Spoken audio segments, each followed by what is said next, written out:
It's been a long time coming, but it's finally here! Okay,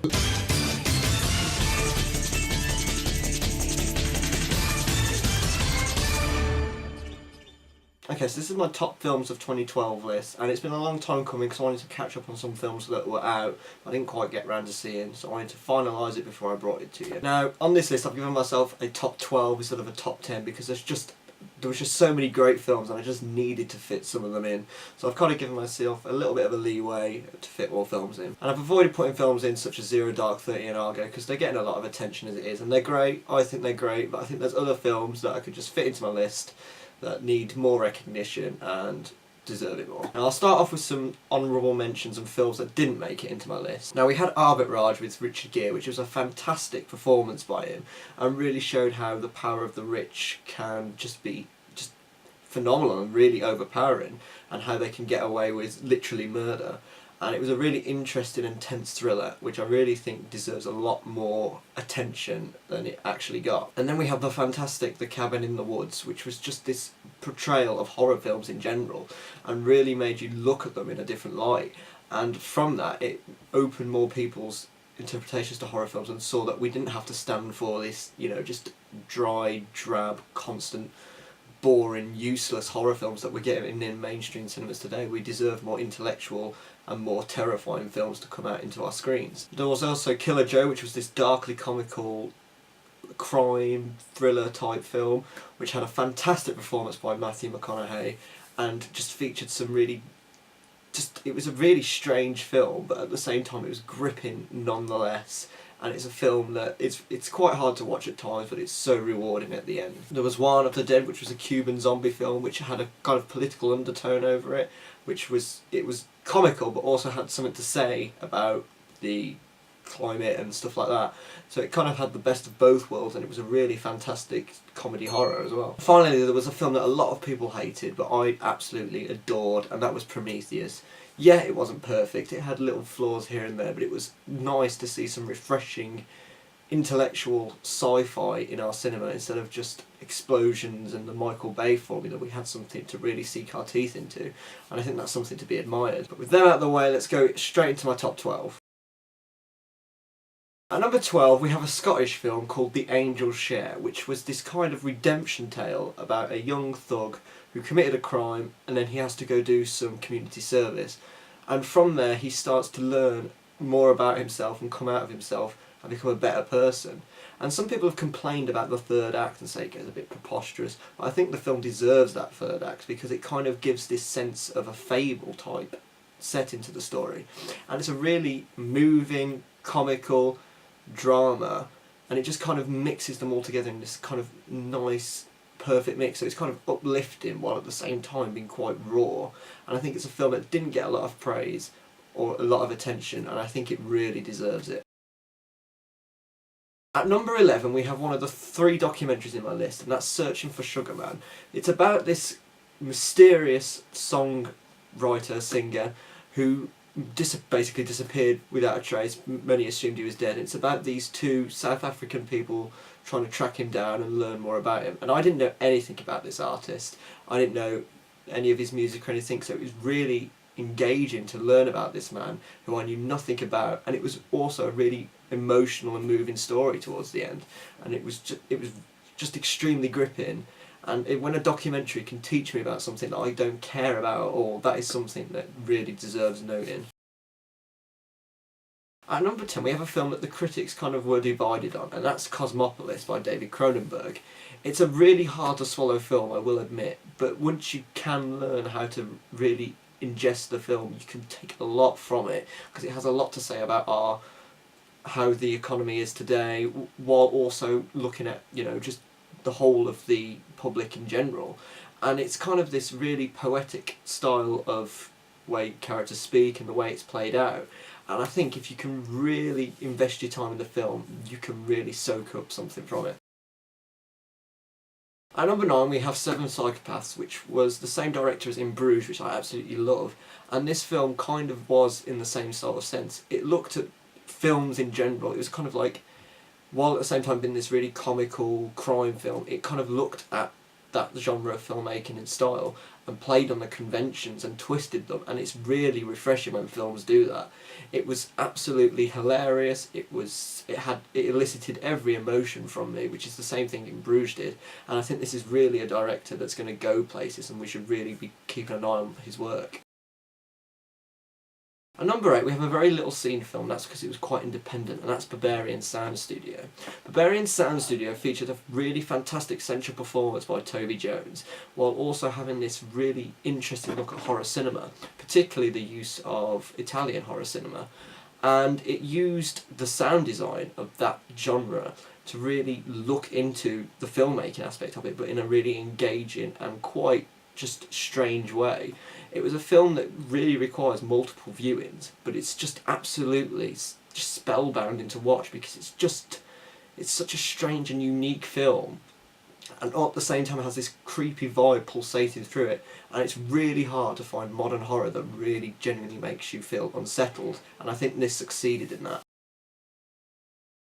At 7 we have another documentary, and that's Side by Side. Now this is a documentary that I was always going to love, because it's about the film industry as a whole, and so it looked at other aspects of like celluloid versus digital, 3D versus non-3D, and it was just interesting to see how it looked on both sides without creating a biased opinion.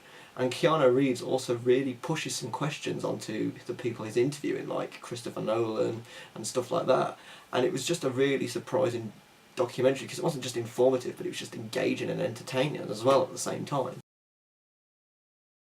At number 6 we have a film that I absolutely loved, but a lot of people really hated for some reason. That's Killing Them Softly.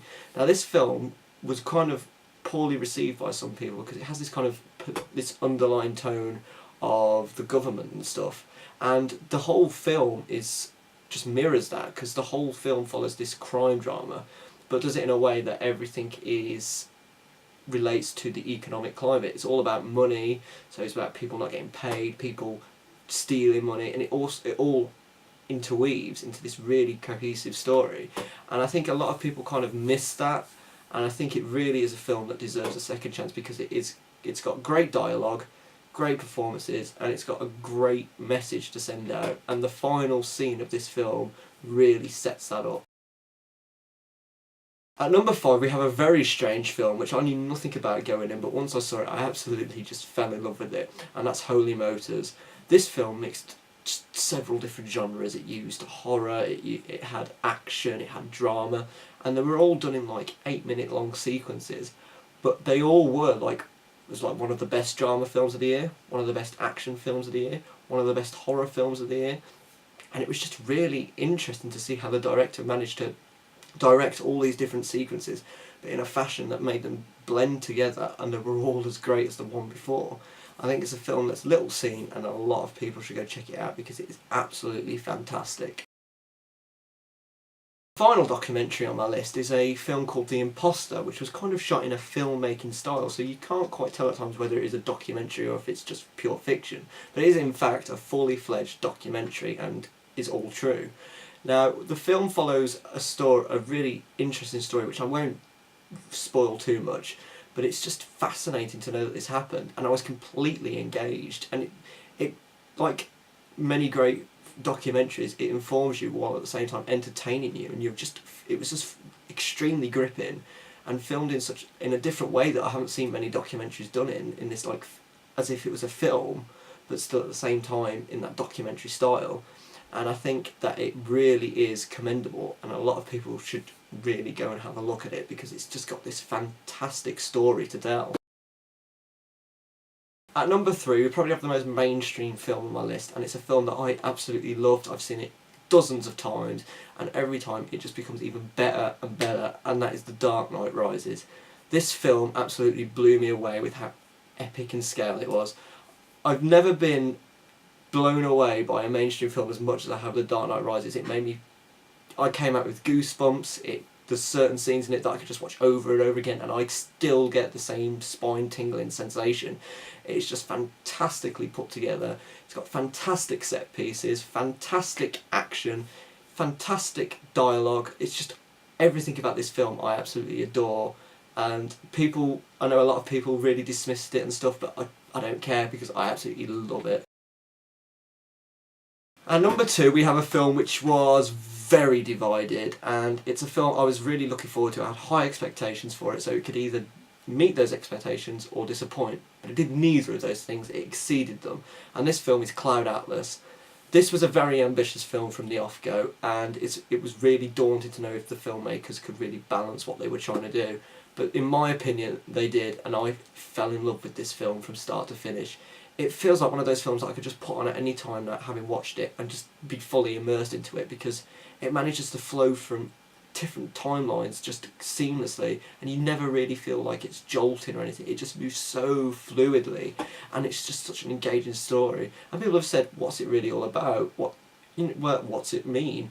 It doesn't have to mean anything. Films can be entertainment. I mean, there is definitely something the film is trying to say, and it may I'm not 100% sure what that is at the moment, and a lot of other people aren't. Like, I know the critic Roger Ebert wasn't quite sure what the film was trying to say either, but he absolutely loved it as well. And I think it's a film that is just entertaining, and it's just rare to have such a ambitious film just reach that level, and I absolutely love it. But my number 1 pick, it hasn't changed from the moment I've seen it. It was in my mid-year report, and that is A Royal Affair. It's now been nominated for the best foreign film, and it rightly deserves it. It probably will not win, but it's just so fantastic and beautiful. It's a film I went in with no expectations. I expected it to be this boring period drama for 2.5 hours, but I came out absolutely blown away. It was just a fantastic story and a fantastic experience, and there's not many films that have done that to me and made me feel the way that film did. And every time I watch it now, it just elicits the same emotions and responses that I got the first time, and makes me fall in love with films in general again. It was just such a surprising hit that it just has blown me away, and I still haven't quite recovered from it. Not many people have seen it, but please, if you can, track it down, watch it. Anything. It deserves to be recognised and noticed. Jeg er gravid. Er det sandt? Nej. Du ødelægger mit land, Struensee. Jeg kan gøre lige, hvad der passer mig. Kongen lader sig diktere direkte af en oplysningsmand. Du er en skide provinslæge, og nu tror du kraftigt, at du kan styre et helt land. Jeg ved, hvad jeg så. Our affair would change a nation forever. Kongen af Preussen har bundet min mor! Nej, nej, ja! Nej, nej, ja!